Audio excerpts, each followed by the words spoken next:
कर सके। मेरा नाम दिनेश चौधरी है, रतलाम एमपी। लगभग यहाँ से मैं 3000 किलोमीटर दूर से आया हूँ। एक बहुत छोटे से परिवार में मैंने जन्म लिया। वैसे मैं डिस्ट्रिक्ट मुरादाबाद यूपी का हूँ, लेकिन जो चैलेंज मेरी जिंदगी में आए ताकि उन चीज़ों से आप रिलेट कर सके, इसलिए मैं उनको बता रहा हूँ।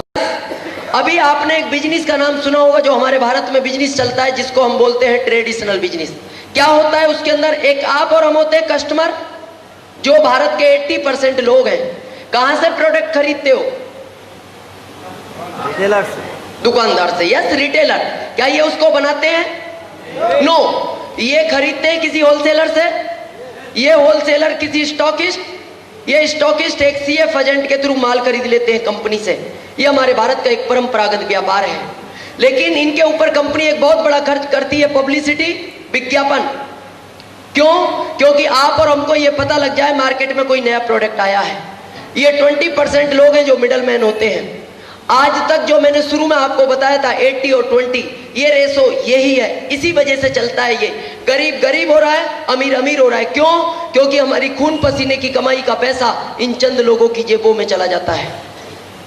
जो भी हम खरीदते हैं, कुछ ना कुछ परसेंटेज इनकी जेब में जाता है। सबसे ज्यादा ले जाता है विज्ञापन करने वाला, सबसे ज्यादा। लेकिन मेरे को बताओ, क्या विज्ञापन सच है? नो। लेकिन आज भी भारत में 80% लोग विज्ञापन देखकर माल खरीदते हैं, लेकिन आज तक कोई भी विज्ञापन सच नहीं है। छोटी सी बात मैं विज्ञापन के बारे में आपको बताऊं। कुछ समय पहले 3 करोड़ में शाहरुख खान कमांडर सिगरेट का विज्ञापन करता था, आपने देखा होगा।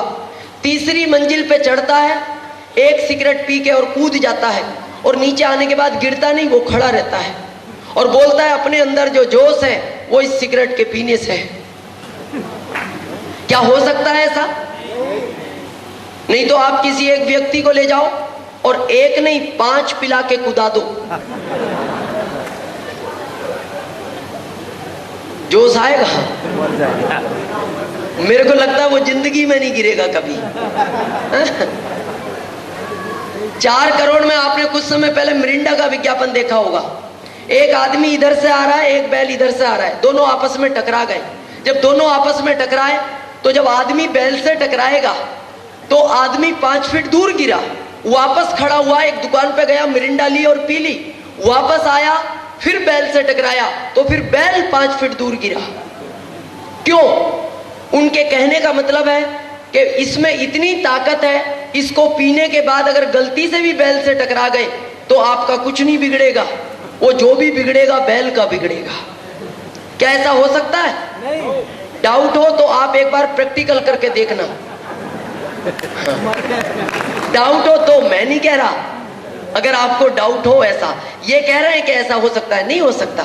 आज 12 करोड़ में ऐश्वर्या टीवी पे आके बोलती है मेरी सुंदरता का राज है लक्स इंटरनेशनल, और हम इसलिए नहा रहे हैं शायद नंबर लग जाए। कितने लोगों को विश्वास है लक्स के नहाने से आदमी गोरा हो सकता है किसी को? मैच देखते हो? मैच अगर लक्स के नहाने से कोई गोरा होता है, ये साबुन आज सबसे ज्यादा वेस्ट इंडीज और साउथ अफ्रीका में बिकता, जहां पूरे के पूरे देश ब्लैक एंड व्हाइट है, वहां कलर्ड नाम का कुछ नहीं मिलता और वहां कोई खरीदने को तैयार नहीं। और दोस्त, यही कारण रहा, आज जो भी प्रोडक्ट हम 100 में खरीदते हैं, कंपनी में 50 रुपए की लागत में बनता है, 9 रुपए कंपनी का प्रॉफिट होता है, 59 में चीज बनती है और कितने में मिलती है? 100 में। और बीच का 41 कहां चला जाता है? इनके पास। क्या ये क्वालिटी में कोई सुधार करते हैं? बिगाड़ने का पूरा अधिकार है। और ये झूठ बोलने का करोड़ों रुपया ले जा रहे हैं। और दोस्त, ये बात आज तक हमारे समझ में नहीं आई, लेकिन ये बात आज के 55 साल पहले अमेरिका के अर्थशास्त्री समझे। उन्होंने कहा इन बीच वाले लोगों को बीच में से हटा दो, क्योंकि ये क्वालिटी में कोई सुधार नहीं करते, इनको बिगाड़ने का पूरा अधिकार है, कोई सुधार नहीं करते। तो वहां की गवर्नमेंट ने कहा फिर इस जनता को माल कौन देगा? कंपनी ने कहा आप इसकी चिंता मत करो, मैं इसको डायरेक्ट माल दे सकती हूँ, माल ओरिजिनल मिलेगा क्योंकि डायरेक्ट मिलेगा। बोले इसका क्या करें, ये बच गया तो वहां के अर्थशास्त्रियों ने कहा ये पैसा इसी को वापस कर दो, ये इसी के खून पसीने की कमाई का पैसा है, और इसी बिजनेस का नाम रखा गया DSM, डायरेक्ट सेलिंग मेथड। मेरे को एक चीज बताओ, कंपनी डायरेक्ट माल दे और बीच का 41 वापस आए और माल ओरिजिनल मिले, तो कुछ टेंशन है क्या? नो? बताओ, इतनी सी बात बताने के लिए मेरे को रतलाम से बुलाया गया? ये भी तो बता सकते थे जिन्होंने आज आपको इनवाइट किया। लेकिन पता है मेरे को क्यों बुलाया गया है? प्राकृतिक का नियम है, आदमी का नेचर है, अपने वाला अपने वाले से कभी नहीं समझता और ना समझेगा, कभी नहीं समझता ना समझेगा। आप अपने सगे भाई को कितना भी समझाओ, वो आपसे नहीं समझेगा। पड़ोसी से मिला दो, 3 मिनट में समझा देगा। नियम है ये, अपने वाला अपने वाले से कभी नहीं समझता। यहाँ टीचर है, कोई टीचर हाथ खड़ा करेंगे? टीचर, जो भी टीचर हो प्लीज एक बार हाथ खड़ा करें। Thank you. आप इनसे पूछ लेना, इनका बच्चा इनसे नहीं पढ़ता। हाँ, नहीं पढ़ता। ये क्लास में एक साथ 100 लड़कों को पढ़ाते होंगे, लेकिन इनका इनसे नहीं पढ़ता, क्योंकि अपने वाले के कभी बात समझ में नहीं आती, उसे तीसरे के पास भेजना पड़ता है। आज आप RCM की बात करते हो तो लोग आपको बोलते हैं क्या गारंटी है RCM से अमीर बन जाएंगे? आता है ये प्रश्न? क्या गारंटी है RCM से अमीर बन जाएंगे? मेरे को एक चीज बताओ, जब ये बीच का पैसा इनको मिलता था, इनके पास 1-1 करोड़ की कार, 5-5 करोड़ के बंगले, बच्चे विदेशों में पढ़ते थे और 5 स्टार होटलों में रुकते थे। जब यही पैसा आप और हमको मिलेगा, क्या वो सारी ताकतें आप और हमको नहीं मिल सकती? मिल सकती हैं, क्यों नहीं मिलेंगी? लेकिन काम करना पड़ेगा। जो पहले बीच वाले करते थे वो अब हमें करना पड़ेगा। अरे आज ऐश्वर्या दिन भर टीवी से चिल्लाती थी मेरी सुंदरता का राज है, लक्स इंटरनेशनल कंपनी 12 करोड़ उसको देती थी। आप दिन भर RCM की बात करो, 12 करोड़ आपको मिल जाएंगे।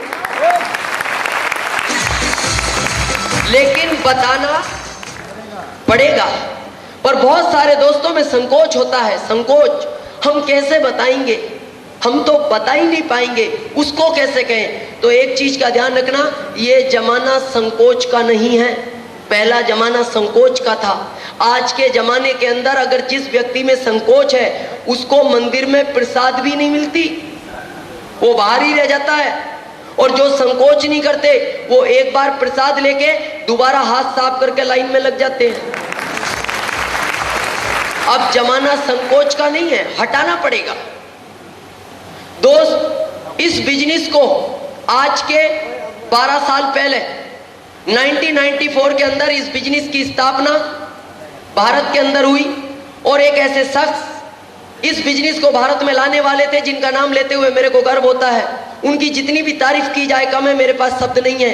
1994 के अंदर वो इस भारत के वित्त मंत्री हुआ करते थे। आज करंट में इस भारत के प्रधानमंत्री हैं श्री मनमोहन सिंह जी। श्री मनमोहन सिंह जी ने इस बिजनेस को भारत में लाने की अनुमति दी, और उन्होंने जब भारत में लाने की अनुमति दी तो उन्होंने अमेरिका की गवर्नमेंट से ये पूछा था, इस बिजनेस को मैं भारत में चला तो रहा हूं, क्या मेरा भारत आपके देश की तरह अमीर बन सकता है? तो अमेरिका की गवर्नमेंट ने कहा था, मनमोहन सिंह जी, आपका भारत अमीर नहीं, अगर ये बिजनेस भारत में चला तो आपका भारत वापस सोने की चिड़िया भी बन सकता है। आज जब इस बिजनेस की आप बात करते हो, व्यक्ति पता है क्या बोलता है? मैं डॉक्टर हूं, मैं चाय पत्ती की बात करूंगा, मैं इतना बड़ा इंजीनियर हूं, मैं पेस्ट के बारे में बात करूंगा, मैं इतना बड़ा वकील हूं, क्या मैं बात सोप की बात करूंगा? मेरे को एक चीज बताओ, टाटा से बड़े तो नहीं हो? टाटा से बड़े तो नहीं हो?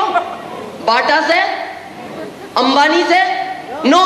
तो मेरे को एक चीज बताओ, टाटा जैसा आदमी नमक बेच सकता है, बाटा जैसा आदमी चप्पल बेच सकता है, अंबानी जैसा आदमी आम बेच सकता है, तो आप इसका कंप्यूटर क्यों नहीं बेच सकते?